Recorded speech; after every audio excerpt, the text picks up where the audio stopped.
Joke lang. Paolo Avellino. Ay, what the people?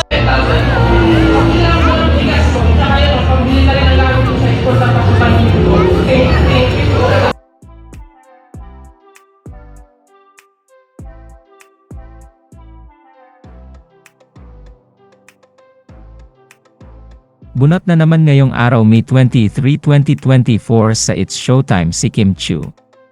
Ito ay matapos mapagkaisahan muli ng mga It's Showtime host ang aktres. Sa opening pa nga lamang ng It's Showtime, ay agad na inasar ni Sir Ogie si Kim kay Paolo.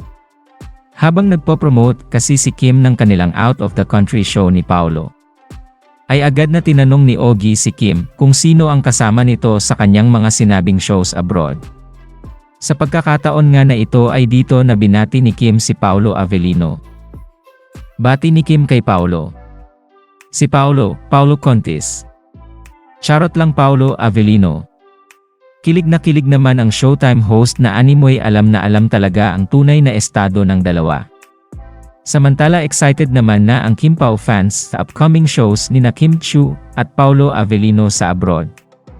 Anila ay lalong magkakaroon ng oras ang dalawa para sa isa't isa.